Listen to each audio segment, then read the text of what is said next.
My mom laughed when she said it, like it was some harmless joke. You'll understand, Jenna. It's Sarah's special day. We just don't want to mess up the symmetry in the photos. I blinked, holding a fork halfway to my mouth. We were sitting in my parents' living room in suburban Connecticut, the kind of place that looked like a Pottery Barn catalog. Sarah was sipping wine across from me, legs crossed, wearing some pale pink dress like she was already halfway to the altar. What symmetry? I asked, trying to keep my voice steady. She waved her hand like I was being dramatic. You know, immediate family in the main shots. David's side is super traditional. His parents want things clean and elegant. I looked over at my dad, hoping maybe he'd step in. But he was too busy swirling his scotch and pretending not to hear. Classic move. Quick note. Before listening, share which city or country you're watching from. My name's Jenna. I'm 28. I live in Hartford, Connecticut. I'm a freelance writer, mostly content gigs. Some bylines when I'm lucky. My sister Sarah, she's 32, works in finance in Manhattan, and just got engaged to a spine surgeon with a 6-figure jawline. Growing up, Sarah was always the one they bragged about.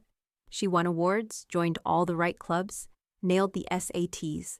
I liked books. I liked quiet. I wrote poetry and worked retail through college. You can guess how that went over.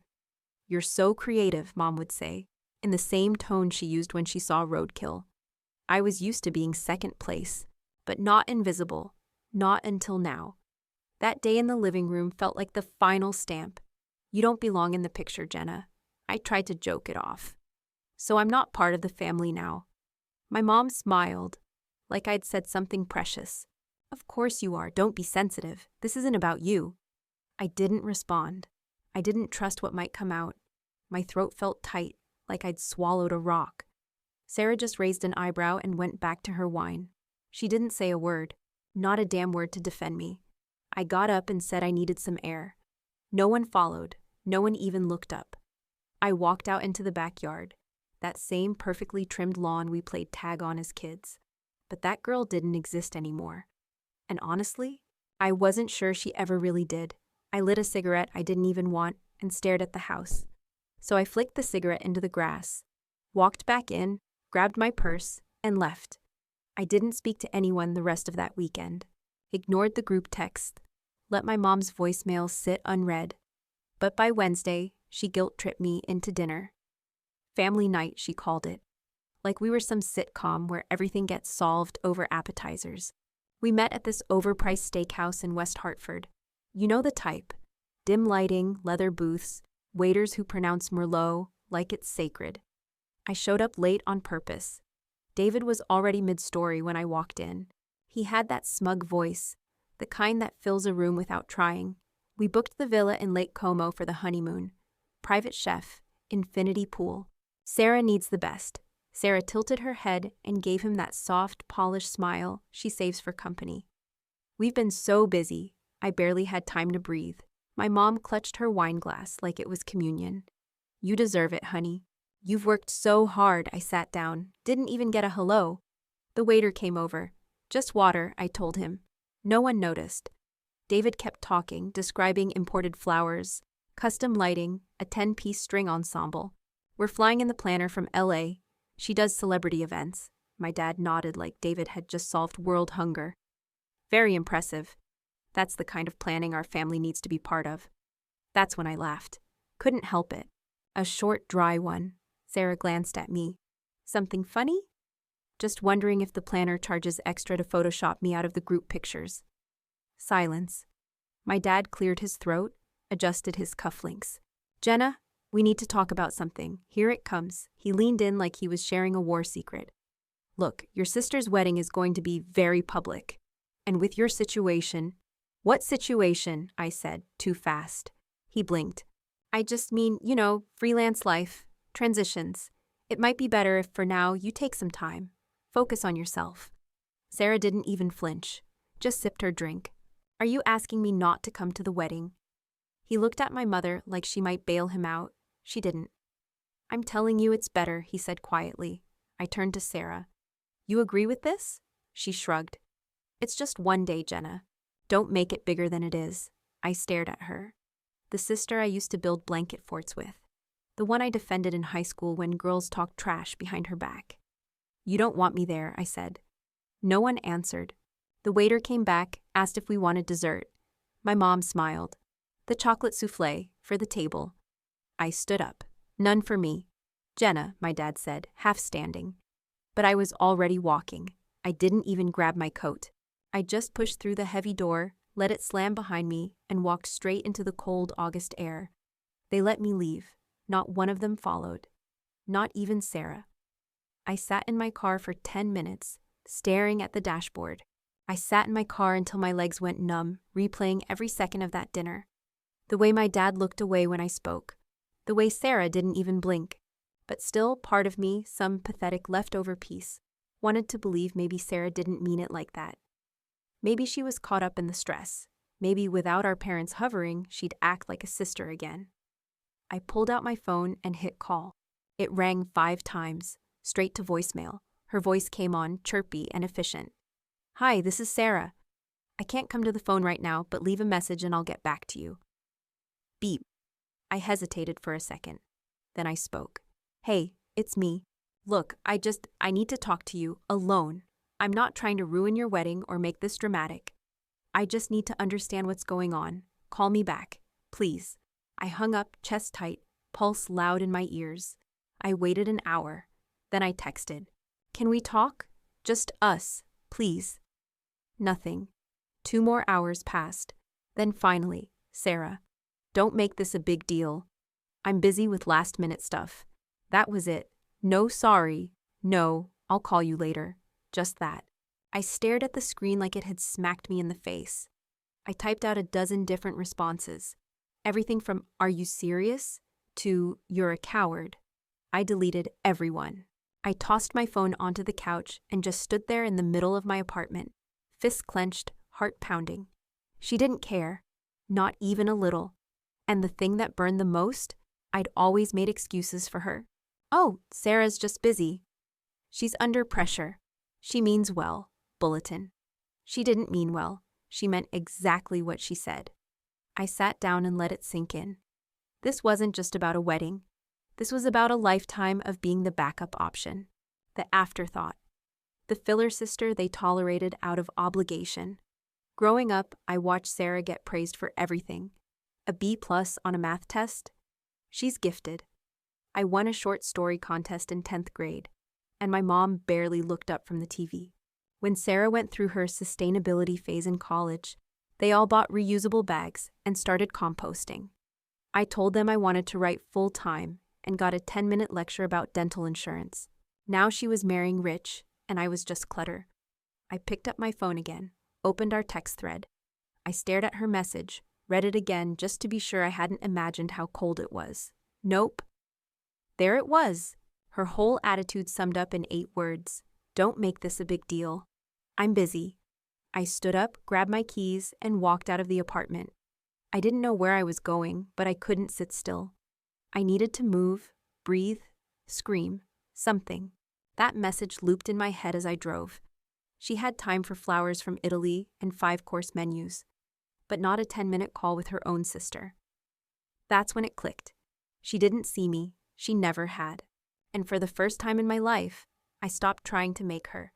By the time I pulled back into my apartment, the sun was down and my head was pounding. I tossed my keys on the table, kicked off my shoes, and checked my phone. One new email. Subject: Final wedding details. Read before Saturday from Dad. I opened it without thinking. It was one of those all-family blasts.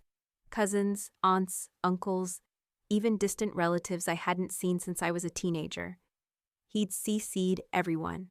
The email was long, too long. It started with a weirdly formal tone.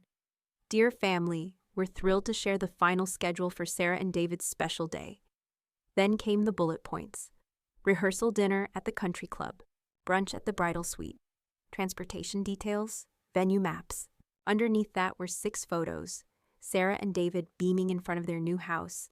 Sarah showing off her dress, even though it was supposed to be a secret. David standing next to his groomsmen like he was about to run for office. I scrolled past all of it. And then, near the bottom, "We wanted to share that Jenna won't be attending the wedding. as she's taking some personal time and focusing on herself right now. We support her and wish her well. I read it 3 times, then once more, slower, taking some personal time, like I was in rehab, like I'd bowed out on my own. It wasn't just a lie. It was strategic, polished. I sat down hard on the edge of the bed. My hands were shaking. Not from shock. I was done being shocked. This was calculated. A dressed-up version of let's not talk about Jenna too much. It might make things awkward. I wasn't just being erased anymore. I was being rewritten. I hit reply, then paused. What was I going to say? Actually, my family uninvited me and blamed it on my career. That would come off bitter, emotional, like they wanted it to. I didn't write anything. I just stared at the screen. They were painting me as the flaky one, the unstable one, the sensitive sibling who couldn't handle her perfect sister's spotlight. And the worst part? Most of the family would believe it. Hell, they already believed it. They'd always treated me like the one who couldn't get her life together, the one who showed up late, forgot birthdays, didn't return calls fast enough. Never mind that I was building a career on my own without a safety net or daddy's money. Never mind that I'd never asked them for a dime. No, the story that stuck was easier. Jenna's different. Jenna's difficult. I got up, yanked open the fridge, grabbed a beer, and twisted the cap off with my shirt. Took a long drink, then sat back down and opened the email again. That line, taking some personal time, stared at me like a slap. They were all in on it. My dad wrote it. My mom read it. Sarah approved it. David probably laughed over it. I thought about all the people reading that email. My cousins in Boston, my aunt in Raleigh, my mom's church friends who still called me the artsy one. Every single one of them would see that line and nod. Of course she's not going. Figures. Always been a little off. I slammed the laptop shut. That was it. They weren't just trying to keep me out of the photos. They were making sure I didn't exist in the story at all. And if that's how they wanted it, fine. They could have their perfect narrative, their clean and elegant version of life. But I wasn't going to sit here and let them decide who I was. Not anymore. Not one more damn word. I didn't sleep that night. Just laid there, staring at the ceiling, every muscle in my body locked tight, like I'd been bracing for a car crash that never came. In the morning, I dragged myself to the kitchen, made shitty drip coffee, and opened my phone. No calls, no texts, just Instagram. I scrolled without thinking, half awake, half bitter. That's when I saw it. My cousin Leah had posted a story, moving day for the soon-to-be newlyweds. The first photo hit me like a brick. Sarah standing on the porch of a massive colonial-style house, with white trim and navy blue shutters, holding a set of keys. David stood behind her, grinning like he'd just won a prize. Then came the group shots. Our parents, my mom's sisters, 2 of my uncles, all standing together with gift bags and balloons, like it was a damn HGTV finale. Everyone was smiling, like this was normal, like this was earned. I clicked to the next slide. Leah had tagged the location. It wasn't just any house. It was in Avon, top-tier neighborhood. School district so good people move across state lines to get into it. I stared at the screen, my thumb frozen mid-scroll. They bought her a house. I backed out of the app and sat down hard on the arm of the couch. They didn't say it, but the message was clear as day. This is where we're investing. This is who we believe in. This is the child that matters. Not when I was waitressing during COVID. Not when my old apartment flooded and I had to crash at Liz's for 2 weeks. But for Sarah, they all showed up with smiles, balloons, and a mortgage. I opened the post again, zoomed in on my dad, standing off to the side with his hand on David's shoulder, proud as hell, like he'd found a son who made up for the daughter who disappointed him. That was the part that really gutted me. He looked happy, like he'd never sat across from me with that strained smile and those fake-ass, "we just want what's best for you" speeches. This wasn't about tradition, or wedding stress, or timing. They were building a future, and I wasn't in it. I tossed my phone on the table, stood up, and paced the room. For years, I let this go. Let the passive comments slide. Let the comparisons wear me down, piece by piece. I tried to be chill, tried to laugh it off, tried not to rock the boat. But this wasn't a boat anymore. It was a ship that had already sailed, with my whole family on it. And I was never even invited aboard. No more pretending. No more biting my tongue. No more sitting quietly on the sidelines while they played house with their favorite child. I grabbed my laptop, opened my inbox, and stared at the list of saved job alerts I'd been ignoring for months. Freelance wasn't cutting it. Not because I wasn't good enough, but because I'd been trying to prove something to people who didn't give a damn either way. There was one email I hadn't deleted, from a content manager at a tech company in Seattle. Full-time, remote optional. Benefits? They liked my portfolio, wanted to talk. I had brushed it off at the time. Now I opened it, reread every word. I clicked reply. Subject, writer role, next steps. Hi Rachel, thanks for reaching out. I'd love to talk more. I'm available this week. Let me know what works best. Jenna, I hit send. And for the first time in weeks, maybe months, I felt my hands stop shaking. They'd tried to erase me, tried to write me out of the picture. Fine, let them. I'd build a whole new life they'd never see coming. I didn't wait for a callback. Didn't stall, didn't overthink. By the end of the week, they sent over the offer. I didn't hesitate. I signed as soon as it hit my inbox. Full-time writer, healthcare, paid vacation, Seattle. I closed my laptop, stared at the dusty stack of unopened mail on the table, and smiled for real. It wasn't big or dramatic, just a quiet exhale. Then I stood up, grabbed a cardboard box, and got to work. Packing felt weirdly good. Every drawer I emptied, every piece of old clutter I tossed. It all felt like I was shedding layers I didn't need anymore. I didn't even tell my family I was leaving. Why would I? They were too busy steaming tuxedos and monogramming wine glasses. But Liz knew. Of course Liz knew. She FaceTimed me the second I told her the move was official. Dude, she said, her face lit up in that chaotic glow of her kitchen lights. You're gonna love it here. Seattle's your vibe. We have rain, angry bookstores, passive-aggressive coffee shops. Your people. I laughed. I'm not even packed yet, she raised an eyebrow. So? You could show up in your pajamas and still be 10 times more put together than anyone in that city. Is that a compliment or an insult? Both, she smirked. Jenna, you're doing the right thing. Seriously, this is it. New job, new coast. No more playing second fiddle to the golden uterus. I snorted. That's not what it's called. Tell that to your mom. We talked for another hour while I filled a box with old notebooks and kitchen junk. The next few days blurred into a rhythm. Wake up, coffee, pack, toss, tape, repeat. Every slap of tape across a box felt like a final word. Every drawer emptied was another chapter done. I didn't cry, not once. I think because the grief had already happened. Years ago, maybe.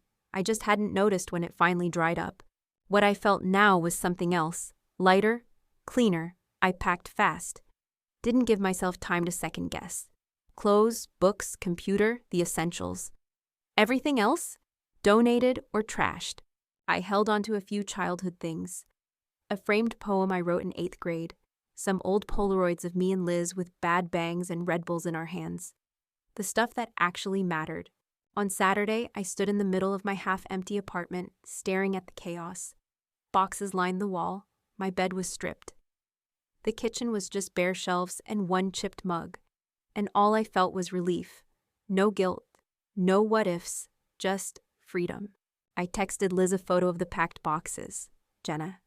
It's happening. Movers are booked. I'm out Tuesday. She responded in all caps. Yes, bitch. Followed by 3 gifs of Beyoncé walking away from explosions. It was the most love I'd felt in weeks. The last thing I packed was the photo album my mom made when I graduated college. I almost didn't take it, but then I figured, screw it. It was proof I existed, even if they pretended I didn't. I tossed it in the last box and sealed it shut. I didn't look back, didn't replay their words, didn't hope for a last-minute text or apology. They'd made their choice. Now I was making mine. I was breaking down boxes when the buzzer went off. I figured it was the movers dropping supplies early, or maybe Liz had sent something dumb and hilarious like she always did. But when I opened the door, there was just a small cardboard box sitting on the welcome mat. No return label. Just my name written in that neat, overly delicate handwriting my mom always used when she wanted to appear thoughtful. I carried it inside like it was something rotting, cut it open with my keys, and pulled back the packing paper. On top was a stupid woven basket, cheapo lavender-colored wicker, like something you'd find in a bargain aisle at a pharmacy. Inside were bath salts, a candle labeled Serenity, some essential oils, and a fuzzy pair of socks with little white clouds on them. At the bottom was a card. I recognized the stationery, same gold trim she used for thank you notes and holiday updates. Thinking of you, hope this helps you relax. We'll be thinking of you on the big day. Mom. I actually laughed. Out loud. Like I was supposed to sit here, light a candle, sprinkle some lavender into a tub, and feel grateful they kicked me out of the family photo. The way she wrote it, we know this is hard. Like they were the ones holding my hand through a breakup. Like they were being so brave by not inviting me. As if they were doing me a damn favor. I picked up the candle and read the label again. Serenity, vanilla and something else. Fake eucalyptus, maybe. I threw it across the room. It hit the floor, bounced off a box, and rolled under the couch. I didn't even go after it. I stared at the rest of the basket, hands on my hips, like it might suddenly explain itself. Did they really think this erased what they did? That some $5 spa crap made up for writing me out of my own family? We'll save you a piece of cake, I wanted to scream. I picked up the whole basket and walked it straight out to the dumpster. Didn't even hesitate. Tossed it in like the garbage it was. When I came back upstairs, I didn't feel angry anymore. Not sad either. Just done. Done hoping they'd get it. Done giving second chances. This wasn't grief anymore. This was cleanup. I went back to packing, popped open the last cabinet, filled another box with plates I barely used, and taped it shut with the same kind of calm you get after a long storm. That stupid basket was the final confirmation. They didn't want me. Not really. They wanted to look like they cared, just enough to say, we reached out, we were kind, we were generous. But not enough to change a damn thing. Not enough to say come anyway, or we were wrong, or we want you there. Just enough to sleep at night. I grabbed my laptop and checked the flight confirmation again. One-way ticket to Seattle, Tuesday morning, no layovers. Liz was picking me up from the airport. 3 days from now, I'd be in a city where no one called me dramatic or selfish or a burden. And the next time they raised their glasses to toast family, they'd have to do it without me, which apparently was exactly what they wanted. So good luck to them. Hope the cake's amazing. The apartment was down to echoes. Just a few taped boxes near the door, one chair, my suitcase, and a half-empty bottle of cheap red wine sitting on the windowsill. I stood barefoot in the middle of the living room, arms crossed, watching headlights pass through the blinds like moving shadows. Flight was at 9, movers at 8. Liz had already texted to confirm the airport pickup. It was quiet. Not peaceful quiet, just still, like the calm after an explosion. My phone buzzed on the floor next to me. Unknown number, I didn't answer. Then the voicemail notification popped up. I stared at it for a second before pressing play. Hey, sweetheart. It's Dad. His voice was soft. That fake, polite tone he only used when he was trying to manage something, usually me. I know tensions have been high. Tomorrow's a big day for the family. It'd be good if you showed up. No drama, just be there. A pause. Anyway, hope you're okay. Call me back if you want. Good night. Click. I stared at the phone like it had just coughed up a lie and smiled about it. Be there for the family. After everything, they dragged my name through a group email, boxed me out of photos, handed Sarah a house, and sent me bath salts as a parting gift. But now I was supposed to quietly slip in, stand in the back, smile, and not make it a whole thing? I grabbed the phone, hit record, and kept my voice calm. Hi, Dad. Got your message. I paused, let the silence breathe for half a second. I'm not coming tomorrow. I'm not showing up for people who didn't show up for me. I'm not standing in the background of a life I was pushed out of. And I'm not playing the understanding daughter one more time just to keep things easy for you. I kept going, steady and even. You told everyone I needed personal time, like I was some fragile mess who couldn't handle a wedding. You let Sarah pretend I didn't matter. You let Mom rewrite the story, and you stood there and nodded. You let it all happen. Another pause. I'm leaving in the morning. Seattle. I got a real job, a real future.